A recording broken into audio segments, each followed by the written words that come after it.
오늘 자연생태보건기사 필기 2022년 2회 2과목 해설하겠습니다. 먼저 시작하기 전에 지난 시간에 제가 했던 내용 중에 잘못된 내용이 있어서 조금 정정을 하겠습니다. 제가 어떤 작은 생태계에 있어서 1차 생산량하고 순군집 생산량을 헷갈려서 말을 했습니다. 요것은 보면서 설명을 드리면, 순 1차 생산량은 이제 광합성량을 말하는 것이죠. 1차 생산자의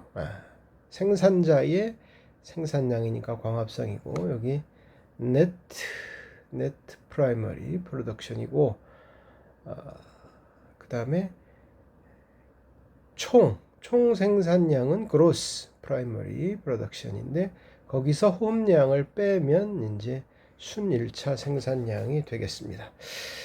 요거보다 조금 복잡한 게 순군집 생산량인데, 커뮤니티죠. net community production인데 제가 이거를 헷갈려서 말을 해버렸습니다. 그래서 24년 3차 시험에도 요 시험 문제가 나서 잘 기억을 하셔야 되는 건데요. 총 생산량에서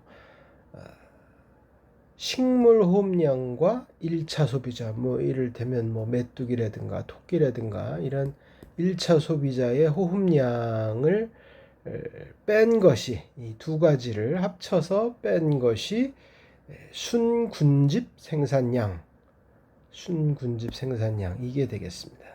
요것이 순군집 생산량이 되니까 순 1차 생산량과 순군집 생산량, 표에다가 그런 수치를 다 적어 놓고 계산을 해라. 계산을 하면 얼마냐? 이것이 나옵니다. 이런 문제가 나오니까 반드시 총 생산량에서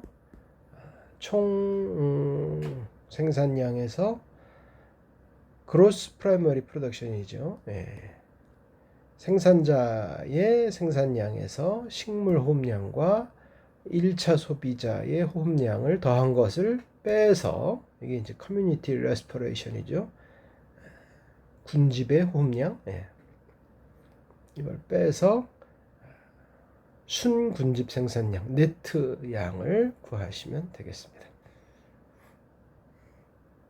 자, 그러면 2회 2과목, 22년 2회 2과목 21번 다음에서 설명하는 토양 오염 복원, 오염된 토양을 복원하는 공법은 여러 개가 있습니다. 여러 개가 있는데, 포화 토양층, 대수층이죠. 아마 그 물이 그 토양 공극 사이에 가득 들어있는 것으로 이렇게 보입니다. 그래서 산소와 영양분을 공급해서 토착 미생물이 잘 이렇게 활성화되도록 만들어서 생분해한다. 요거는 그대로 그냥 토양학을 본격적으로 다 공부하실 수가 없기 때문에 바이오스파징을 알아두시면 되겠습니다. 주로 석유 오염 정화에 사용한다. 그대로 요 내용을 그대로 긁어다가 시험 문제를 낸 것 같습니다. 바이오스파징. 다음 22번 야생 조류의 생태적 특징. 1번 조류는 주로 주행성이 있고 야행성이 있다. 이게 맞는 것 같습니다. 그 다음에 조류가 다양하게 서식하면 안정적인, 모든 생물이 이렇게 다양하게 있어야, 다양하게 존재해야 먹이사슬, 먹이망이 안정적으로 되는 거죠.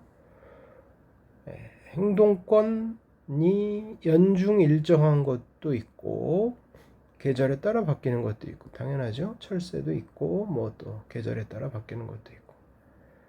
다음 조류는 인간의 간섭에 매우 민감하겠죠. 예, 매우 민감하게 반응하며 비교적 넓은 서식지를 요구한다. 오케이. 예. 자, 여기 조류는 행동권이 있고 세력권이 있는데 그 얘기는 나중에 또 하겠습니다. 다음 23번. 자, 환경 포텐셜에 대한 설명으로 옳지 않은 것은 그랬습니다. 자, 환경 포텐셜 좀 복습을 하고 지나가면요. 환경 포텐셜은 어떤 특정한 장소에서 한두 개 혹은 여러 개의 종이 서식하거나 생태계가 성립할 때에 잠재적으로 어떤 가능성이 있는가, 잘 살아갈 수 있겠느냐, 잘 번식할 수 있겠느냐 이런 거죠. 입지 포텐셜, 종 공급 포텐셜, 종간 관계 포텐셜, 그 다음에 천위 포텐셜. 이것은 천위가 시험에 잘 나오는데 이 세 개를 쭉 시간의 흐름에 따라서 변화 가능성을 보기 때문에 이 세 개를 같이 보는 이렇게 포괄해서 보는 개념이 될 수도 있다. 이런 개념이고요. 다음 생태 수용력은 요게 이제 이 포텐셜하고 묶여서 잘 나오는데 조금 생뚱맞은 개념입니다. 생태 수용력은 그 지구가 공급자가 되고 인간이 수요자가 됩니다. 수요자. 소비자라고 할 수도 있죠. 인간. 지구가 인간에게 제공하는 생물학적 생산성이 높은 토지나 바다의 면적, 예를 들면 농경지, 산림, 목초지, 어장 이런 것의 면적을 생태 수용력이라고 한다. 그래서 생태계가 인간을 품어줄 수 있는, 인간에게 내어줄 수 있는 면적이다. 이렇게 생각을 하시면 됩니다. 생태 수용력, 생태 용량. 그래서 헷갈릴 수도 있는, 조금 신경 쓰지 않으면 헷갈릴 수도 있는 이런 것이죠. 읽어봅니다. 복원 잠재력을 의미한다. 생태 수용력을 의미한다. 시간이 지나면서 천위의 진행에 영향을, 아까 천위 포텐셜이 있었죠. 특정 정서의 종의 서식이나 생태계 성립 잠재 가능성. 이거는 여기 있는 이거죠. 이 얘기였죠. 아주 본질적인 얘기. 따라서 얘는 지구가 인간에게 주는 니네 이거 해먹고 살아라. 농장, 어장 뭐 이런 거 장소를 말한다. 답은 2번. 다음 24번은 기초적인 문제입니다. 경사도를 말할 적에 각도를 말하기도 하지만 퍼센트를 얘기하죠. 주로 경사도는 주로가 아니라 수평분의 수직, 뭐 이거분의 이거 이렇게 당연히 그렇게 해야 되겠죠. 얘기하니까 이것은 40m분의 10m 4분의 1 25%. 25번 동물의 이동에 대한 예측과 저감 대책 수립 시에 도움이 되는 경관 생태학적 요소. 이것도 수십 번 나오겠지만 또 그때마다 복습을 하겠습니다. 경관 구성, 경관 생태학에서 경관 구성 3요소라고 하면은 우리말로 바탕, 조각, 통로가 있는데 통로는 이제 길과 강, 뭐 도로와 하천 뭐 이런 것들이죠. 면적인 것도 있고 선적인 것도 있고 심지어 징검다리도 있다. 이런 징검다리처럼 이를테면 이렇게 이런 것도 선으로 봐줄 수 있다. 숲이나 뭐 이런 것들이. 분류도 비슷하죠. 선형, D형, 넓은 D형, 징검다리형 뭐 이런 것도 있고, 이동 통로가 될 적에는 하천도 이동 통로가 되고, 하천 옆에 있는 강 옆에 있는 뭐 갈대숲이나 이런 것도 이동 통로가 되고, 아파트 주변에 심은 생울타리, 그 나무들 쥐똥나무나 회양목 쫙 심어 놓은 거 이런 것도 통로 이동 통로가 되고요. 동물들의 이동 통로가 되고, 가로수도 이동 통로가 되고. 그래서 한 통로는 이제 6가지 원래의 기능, 서식처, 도관, 장벽, 여과대, 공급원, 수용처의 6가지 주요 기능이 있는데, 이러한 것들은 동물의 이동을 예측한다든가 환경에 영향을 주는 환경 영향 저감 대책, 영향을 줄이는 대책 수립의 통로가 중요한 통로의 주요 기능이 우리가 살펴봐야 될 것들이다.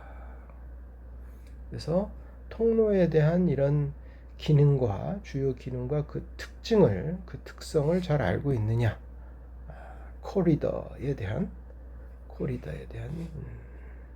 질문이었습니다.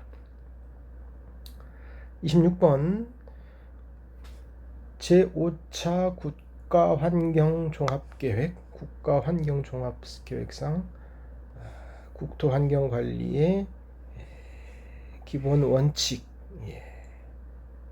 그래서 이거를 뭐 다 외우기는 그렇고, 이건 좀 상식적으로 좀 잘 읽어가면서 풀어야 될 것 같습니다. 다행히 그렇게 어렵지는 않았습니다. 1번 기후변화 촉진, 말이 안 되죠. 기후변화가 지금 지구를 뭐 생태계를 멸망시킬 그럴 위험에 와 있기 때문에, 그다음에 그린 인프라를 그러니까 아주 좀 구축을 해야죠. 3번 오염 배출원 증가는 말도 안 되고, 그래서 국토 생태축의 보전적 관리를 잘 해야 되겠다. 국토 생태축이라고 한다면은 크게 이렇게 태백산맥과 소백산맥을 연결한 백두대간, 그 다음에 DMZ 휴전선, 그 다음에 이제 해안선에 이렇게 있는 그 연안해안 생태축, 이런 것들을 보시면 될 것 같고, 답은 4번. 다음 27번 하천유역의 면적, 지형 등 하천유역의 특성에 따라 수계 영향권을 구분할 때 대권역별 수질 및 수생태계 보전을 위한 기본 계획은, 대권역별이면 뭐 한강권, 뭐 낙동강권, 영산강권 뭐 이런 게 되겠죠. 영산강, 하천유역, 뭐 하천에 대한 물관리 기본계획을 몇 년마다 해야 되느냐. 물환경보전법이라는 게 있습니다. 거기서 물환경관리 기본계획은 10년마다 해야 된다. 이게 좀 약간 숨어있는 건데, 이게 시험에 났습니다. 우리가 중요시 여기는 게 20년마다 계획 세우는 거, 10년마다 계획 세우는 거를 제가 정리를 해 놨습니다. 국가환경종합계획, 조금 아까 바로 이 전에 문제 있었죠. 국토종합계획, 이런 것들은 20년마다 중요한 계획이기 때문에 20년마다 하고, 그러나 또 중기계획, 그 중간중간 또 계획을 또 이렇게 다시 손을 보죠. 5년 단위로 한번 세워놓고 끝이 아니라, 왜냐하면 상황이 변하기 때문에. 그다음에 10년마다 우리가 신경 써야 될 것이 자연환경보전계획, 자연공원 기본계획, 그 다음에 백두대간 보호 기본계획, 이런 것들이었는데, 요거 물환경이 시험에 나버렸습니다. 전체적으로 다 외우시는 게 좋고요. 시간이 없는 분들은 요 굵은 글씨라도 외우셔야 되겠습니다. 20년, 10년, 또 5년도 있는데 그거는 또 나중에 설명을 드리겠습니다. 자, 그 다음에 28번 환경 해설 방식 중에서 안내자 방식의 장점이 아닌 것은 그랬네요. 자, 환경 해설, 우리가 뭐 숲 해설도 하고 자연 해설도 하고, 이제 환경 해설 프로그램은 안내자 서비스 해설 기법이 있고 자기 안내 해설 기법이 있고, 이건 안내자가 해주는 거고 이건 본인 스스로 하는 거죠. 그래서 방문각 센터에서 해설한다, 이동식 환경 해설 기법, 거점식 환경 해설 기법, 슬라이드 해설 기법, 역사적인 것을 재현한다, 뭐 이런 것들이 있고, 자기 안내는 자기 안내 등반로에 있는 팜플렛, 표식, 등반인로, 그 다음에 안내관, 전시물, 표시물, 음성기기 등의 전자장치들도 요즘 많죠. 자, 이렇게 두 개가 있는데 잘 읽어보면 이렇게 두 개가 있다는 걸 알고, 안내자 서비스 방식이 있고 자기 안내 해설 프로그램이 있고 두 가지인데 잘 읽어보면 보일 수도 있습니다. 1번 대상자와 직접 대화한다. 대상자가 있다는 것은 설명할 대상자가 있다는 것이죠. 일정 프로그램을 도입할 수 있다. 몇 명이 모여서 이렇게, 아니면 여러 사람들을 상대로 하는 거고, 특별한 해설 인력이 없이 쉽다. 뭐 설명 안내판 해주고, 뭐 음성장치 있으면 해주고, 대상자의 연령, 학력, 특성별 해설 수준 선택을 할 수 있다. 자, 이것도 역시 해설자가 있는, 안내자가 있는 거네요. 그래서 요것을 답으로 보시면 좋을 것 같습니다. 안내자가 있느냐, 본인이 직접 안내판을 잘 보느냐, 요거를 중심으로 잘 생각을 해보시면 답을 찾을 수 있습니다. 29번 환경영향평가 등의 기본 원칙에 대한 설명으로 옳지 않은 것은 그랬습니다. 문제를 살짝 보면 계획 사업이 특정 지역에 편중되는 누적 영향을 고려하지 않는다. 조화와 균형, 지속 가능한 발전. 주민 이해할 수 있도록 간결하게, 평이하게. 대상이 되는 계획 사업에 대해 충분한 정보 제공, 환경영향 평가 등 과정의 주민 참여. 뭐 일단 이런 거 좋아 보이죠? 민주적이고 좋아 보입니다. 자, 제가 환경영향 평가의 기본 원칙을 이렇게 몇 가지 정리를 해 놓았습니다.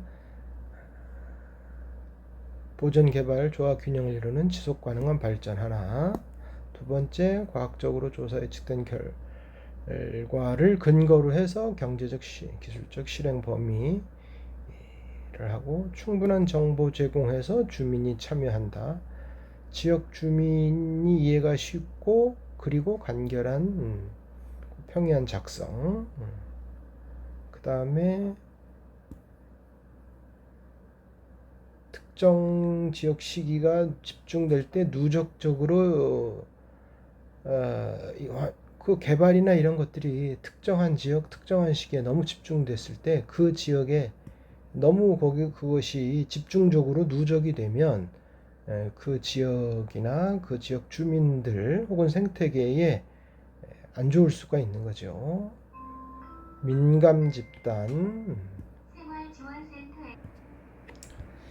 자, 그래서요.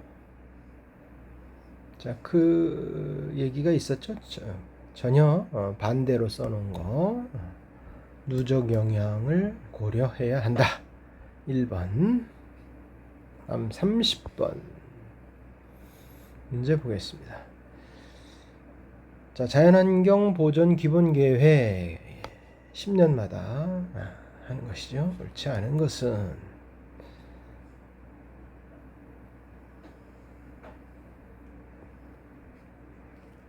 자, 자연환경보전법에서 제가 살짝 한두 줄 갖고 왔습니다. 10년마다 자연환경 보전 기본계획을 수립하여야 하고 이것은 중앙환경정책위원회인데 요것은 환경정책기본법에 요게 있습니다. 환경정책기본법에 의해서 중앙환경정책위원회의 심의를 거쳐야 된다. 그러니까 사실은 이쪽이 조금 더 이 자연환경보전법을 이렇게 그 지배한다고 그럴까요? 상위법이라고 할까요? 네, 그렇게 되는 것이죠. 1번 10년마다 맞고요. 환경부 장관 맞고 여기 환경부 장관이 있었죠. 그 다음에 2번 자연환경 보전 기본계획은 국가환경종합계획 요 20년짜리고요. 이게 더 상위죠. 자연환경 보전 분야의 얘가 상위고 얘가 하위 계획이고 그렇습니다. 이게 맞는 것 같고요. 자연환경 시도지사는 실천계획을 수립해야 된다. 맞는 것 같고요. 그 다음에 4번 원칙 및 기본 방침의 달성을 위한 실천 계획이다. 예. 그런 것 같습니다. 오케이. 답은 2번. 자, 31번 지구 온난화의 영향에 대해서 옳지 않은 것은 그렇습니다. 뭐 다 알고 계시긴 하겠지만 복습 삼아서 설명을 드리면 이 지금 공기 중에 이산화탄소 농도입니다. 이산화탄소 농도가 옛날에는 0.035% 350 ppm이었는데 지금은 0.042% 420 ppm이라고 합니다. 농도가 굉장히 공기 중 농도가 짙어졌죠. 굉장히 농도가 세졌죠. 그래서 얘들이 이 이산화탄소가 바로 무슨 온실, 예를 들면 비닐하우스나 유리 온실의 역할을 한다는 겁니다. 옛날에는 그 태양 복사 에너지가 이렇게 왔다가 지구에서 반사되면서 지구 복사 에너지가 물론 뭐 여기로도 오고 공기 중으로도 오고 많이 빠져나갔지만 상당 부분 많이 빠져나갔는데 요즘에는 이 빠져나가는 양이 적다. 많이 공기 중으로 스며든다. 이게 이제 지구 온난화의 핵심이죠. 그래서 지구 온난화가 되는데 여기에 세트로 몰려서 기상이변, 이상기후가 와가지고 우리가 생활하기도 힘들고 농산물이 살기가 힘들고 지구 온난화가 되면 당연히 그 북극에 남극에 빙하가 녹아서 바닷물 해수면이 변동이 돼서 올라오고 상승이 되고 이런 것이죠. 온실가스 6대 온실가스는 이거죠. 이산화탄소, 요즘은 메테인이라고도 많이 합니다. 메탄, 메테인, 아산화질소. 이거 작게 했어야 되는 건데 수소불화탄소, 과불화탄소, 육불화황, 그리고 수증기 있습니다. 지금 현재로서는 이산화탄소가 제일 영향을 많이 끼치고요. 얘네들은 메탄과 아산화질소는 뭐 30배 몇백 배 이런 영향을 주지만 얘만큼 양이 많지 않기 때문에 이산화탄소만큼 현재로서는 이산화탄소를 줄이는 게 급선무죠. 자, 해수면이 상승되고요. 1번, 2번 동식물의 다양성이 증대되면 얼마나 좋겠습니까? 이게 지금 잘못하면 5도가 올라가면은 지구상 그 생태계에 있는 동식물종 중에 한 40~50%가 멸절이 될 수 있다는 지구 대멸절의 지금 시나리오가 이미 나와 있고요. 3번 개발도상국의 농업 생산력이 크게 저하되고요. 선진국도 저하되는데 개발도상국은 당연히 저하되겠지요. 그 다음에 기상이변 빈도 지금 얘기했습니다. 답은 이건가요? 32번 생태복원을 위한 공간구획 동선 움직이는 길이 어떤 선으로 움직일 거냐 이런 걸 고려하는 거죠. 1번 동선을 최대한 사람이 막 누비고 다니면 동물들이 혹은 식물들이 살 수가 없죠. 생태계에 안 바람직하죠. 아주 바람직하지 않죠. 1번이 답이 나왔네요. 공간구획은 핵심, 완충, 전이 혹은 협력적으로 구분한다. 예, 잘 기억을 해 두셔야 되는 내용이고요. 유네스코에서 맵이란 거를 얘기했죠. Man and Biosphere. 인간과 생물권을 인간과 함께 사는 생물권을 규정을 할 적에 이렇게 하자. 핵심 지역, 완충 지역, 협력 혹은 전이 지역. 이거 살짝 옛날 말.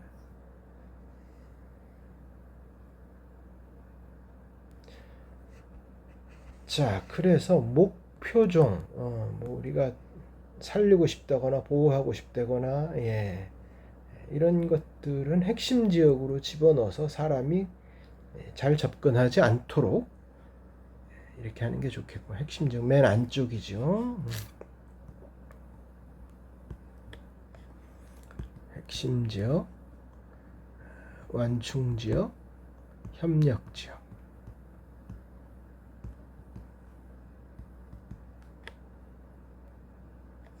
핵심 지역 안으로 집어넣는다. 핵심 지역을 그렇게 설정해야 되는 거죠. 집어넣는 게 아니라 자연적인 공간, 인공적인 공간은 격리형 혹은 융합형. 좋은 얘기네요. 다음 문제 33번. 내륙형 습지 중에서 소택경 습지에 대한 설명 옳지 않은 것은, 자, 굉장히 어려울 것 같은데 요거는 그렇게 어렵지는 않았습니다. 자, 습지보전법의 습지의 정의는 내륙 습지와 연안 습지. 요거는 이제 내륙 땅에 있는 거고, 연안은 바닷가에 있는 갯벌을 얘기하죠. 내륙 습지, 연안 습지가 있다. 간조 때 해수면 경계선과 만조 때 밀물이죠. 물이 들어왔을 때 해수면과 지면 경계선까지를 우리나라는 이렇게 얘기하고, 국제적으로는 조금 더 다릅니다. 바다 쪽으로 더 나아갑니다. 6m? 깊이 6m? 이렇게. 읽어보시면 1번 지형학적으로 땅이 침하되었거나 댐이 건설된 곳의 습지다. 2번 왕성한 파도, 파랑의 작용이 하상이 바다로 된 해안선. 굉장히 헷갈리는. 하상은 제가 알고 있는 말로는 이거밖에 없는데, 하천의 밑바닥 또 있는지 모르겠습니다. 제가 지형학을 꽤 열심히 공부했는데 해안선하고는 조금 바다와 해안이 만났다는 얘기인가요? 어쨌든 요게 말이 섞이고 바닷물이 나왔기 때문에 요거 소택형 습지는 여기 내륙형 습지도 있잖아요. 말이 안 되고요. 저수위시 2m 이하, 염분 농도 0.5 이하, 면적 8헥타 이하, 교목도 살 수 있고 관목도 살 수 있고 수생식물 이끼 지류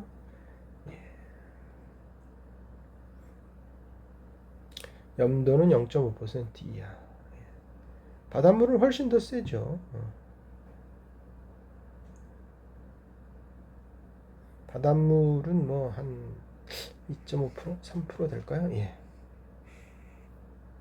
답은 2번. 34번. 생태 통로에 대한 문제입니다. 옳지 않은 것은 생태 통로를 설명을 이제까지 안 한 것 같습니다. 생태 통로는 우리가 흔히 터널형과 육교형이 있죠. 터널은 이렇게 길이 있는데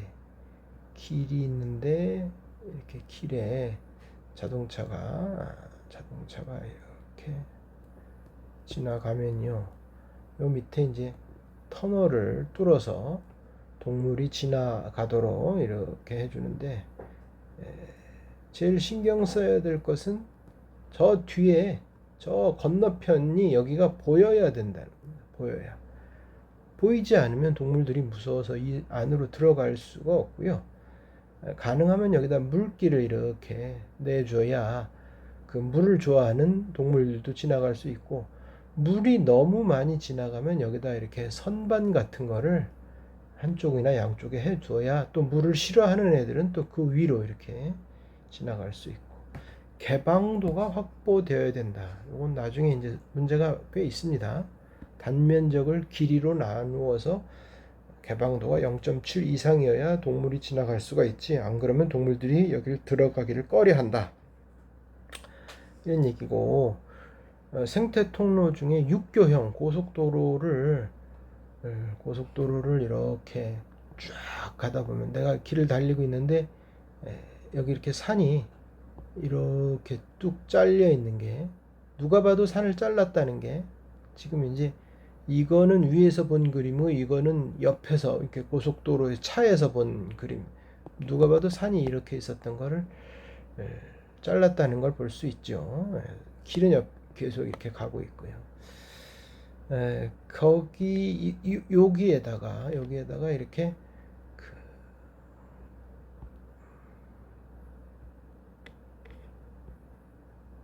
여기 이쪽도 산이고 이쪽도 산이고, 여기 길이 이렇게 길이 있습니다. 여기 생태 통로를 해줘야 되는데, 해줘야 이제 동물들이 이 양쪽 산을 지나다닐 수가 있는 거죠. 안 그러면 이제 파편화가 되는 거니까.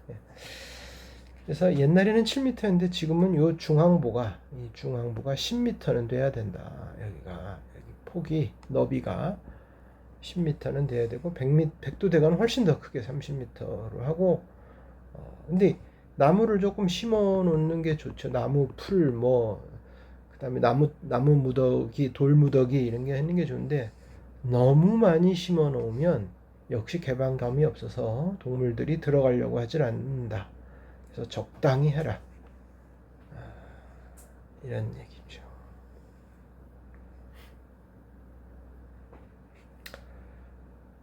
(1번) 훌륭한 얘기죠. 다양성을 증가시킨다. 교란에 대한 피신처를 제공한다. 좋죠. 서식지 파편화를 완화한다. 접근성을 증가시킨다. 예, 진입부와 내부가 시각적으로 완전히 채워지면 개방감이 없기 때문에 안 갑니다. 너무 특히 이 터널형에서, 여기 이 터널형에서 개방도를 신경 써야 되고, 육교형은 좀 덜하긴 하지만 그래도 개방감을 유지해라, 이런 것이죠.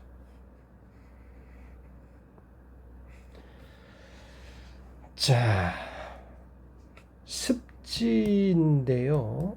대체 습지입니다. 지난번에 그 습지의 길이 나면은 어떻게 하느냐, 이런 게 있었죠. 이 하다가 안 돼서 이제 습지를 옮겨야 될 때가 있습니다. 옮겨야 될 때가 있는데 온 사이트가 있고 오프 사이트가 있습니다. 온 사이트가 있고 오프 사이트. 온 사이트는 우리가 현재 하고 있는 이 공사 사업지 내에 내가 여기서 생태보건공사나 뭐를 하는데 이 내에다가 원래는 여기 있던 거를 이제 반 잘리고 이렇게 여기다가 하면은 이건 온 사이트고요. 바깥에다가 하면은 오프 사이트. 거 이렇게 되죠.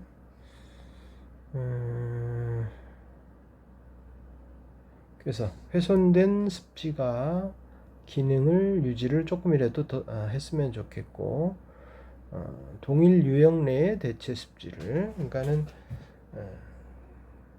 제가 이걸 좀 설명을 잘못했나요? 예, 이렇게 하천이 흐르는 그 유역권 내에다가 하는 게 온사이트고 그 다음에 대체 습지 면적은 70% 이런 규정은 좀 잘못된 것 같죠. 오프사이트에 비해 습지 회복 기능이 더 용이하다. 예. 아무래도 같은 생태계 내에 있으니까 한 유역권, 한 지역 내에 있으니까 우리 이 규정을 보면은 습지를 존치시키는 것은 4분의 1을 훼손했을 적에 그거의 2분의 1 이상을 존치시켜라. 그러니까 이를테면 4분의 1만 훼손해도 25% 훼손한 거잖아요. 지금 이게 이렇게 해서 25%를 훼손했으면 이것의 25%의 2분의 1이니까 한 13% 이상을 하는 거니까 합치면 이 75에다가 13을 합치면은 이것만 해도 83 이상이 되는 거잖아요. 그러니까 명문적인 규정은 외국은 뭐 한 훼손된 것에 1.45배 이렇게 되는 것으로 알고 있는데 우리나라는 아직 법이 약합니다. 어쨌든 이런 것은 아니다.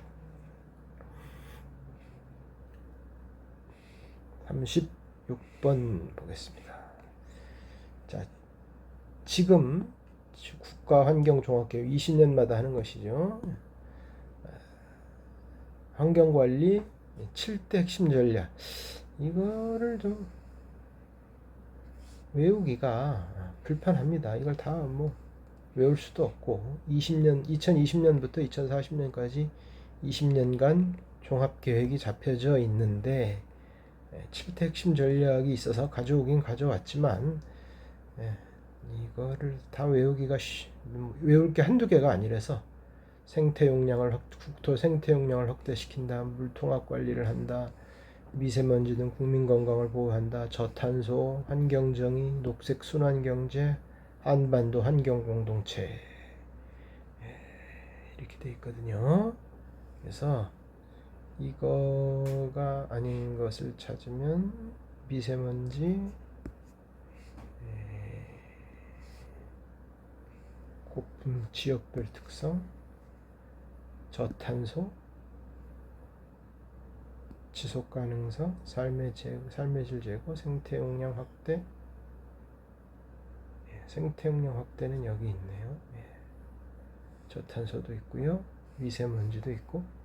그래서 잘 찾아보시면 비교적 다른 것보다 하나 조금 이렇게 좀 중요성이나 좀 이렇게 종합적인 관점이 덜한 것이 있는 것을 찾아야 될 것 같습니다. 안 그러면 이걸 다 외워야 되니까. 다음 37번 환경 파괴에 의한 환경 보전의 편익, 경제적인 가치를 평가하는 방법. 생태계 서비스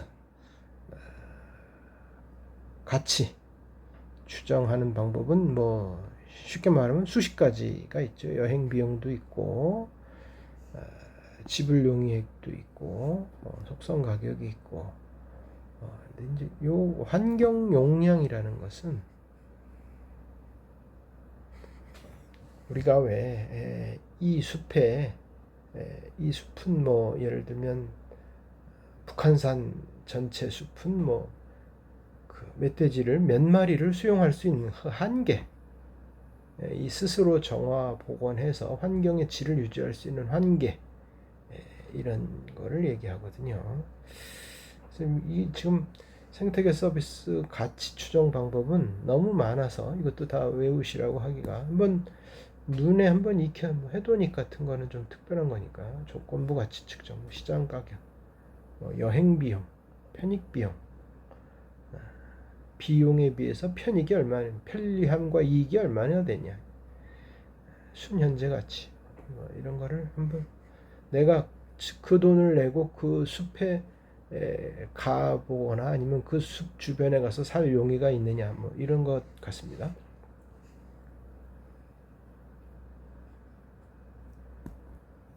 4번. 다음 38번은 굉장히 어려운 문제라서 이거를 여러분들이 이것도 다 공부하면 좋겠지만 그냥 이런 게 있다고 알아두시고 또 깊게 공부하실 분은 공부하면 좋을 것 같습니다. 또 다 갖고 온 건 아닌데 습지의 종류, 일반적 특성과 식생과 토양, 수문에 대해서 쭉 정리를 했는데 이 정도는 알까요? 산성수번은 보고, 알칼리성 수번은 펜, 마쉬, 늪, 소택지, 수암프, 이런 게 있는데 생물 다양성이 높고 정수식물이 우점하고 있는 건 늪이다. 이 정도. 나중에 상식 좀 공부하실 분은 늪 마시다.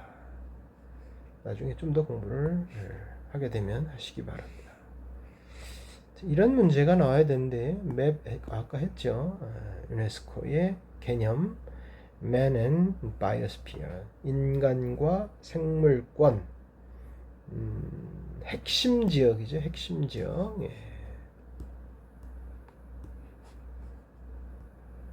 이렇게 쓰면 여기죠. 핵심 지역, 완충 지역, 협력 지역 했을 적에 여기는 가장 보호받아야 되고 가장 핵심 종이 서식하게 되는데, 사람은 여기 주로 살아야죠. 사람, 무슨 시설, 건물 이런 것들은 주로 협력 지역에, 전시관, 학교, 놀이터 이런 것들은 주로 협력 지역에 해야 돼요. 완충 지역도 거의 안 되죠.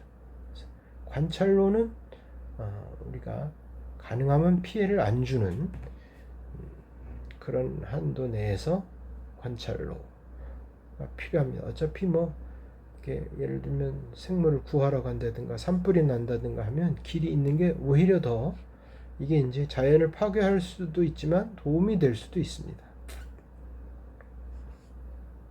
이거 아까 한 얘기고요. 핵심 완충 협력 지역. 요 얘기는 우리가 꼭 머릿속에 완벽하게 외우고 계셔야 됩니다. 40번도 어려운 문제라서 이거를 뭐 완벽하게 공부하기는, 그래서 그냥 자료만 보시고 깊게 공부하실 분을 공부하시면 좋겠습니다. 2탄이라고 하는 게 있죠. 이게 그 진흙을 의미하는 한자입니다. 진흙. 진흙이 석탄처럼 굳었다. 석탄이 되는 원리처럼 이렇게 굳었다. 예를 들면 이끼나 무슨 식물, 연못에 자라는 그 늪지대에 자라는 식물 같은 것들이 그 두껍게 죽으면서 두껍게 퇴적이 돼 가지고 그게 변화를 받아서 분해돼서 이렇게 생긴 석탄과 비슷한데 석탄은 아니고 이런 거죠. 이를테면 이제 우리가 농사에서 화분에 쓰는 피트모스라는 그 토양 같은 이게 이제 이끼죠. 이끼로 된 토양, 인공토라고 하는데 일종인데, 그래서 토양 같지 않은 토양이죠. 식물 심고 그 이게 산성이 많기 때문에 피트모스는 산성을 띠기 때문에 블루베리를 심을 수 있는 그런 토양이죠. 그래서 살다가 죽고 쌓이고 살다가 죽고 쌓이고 이걸 계속 반복해서 오히려 지면보다 높아지는 현상을 raised bog, 이탄지화 이렇게 부릅니다. 이탄이라는 걸 해서 이것도 역시 그냥 그렇게 알아두시면 되겠습니다. 수고 많이 하셨습니다. 이상으로 마치겠습니다.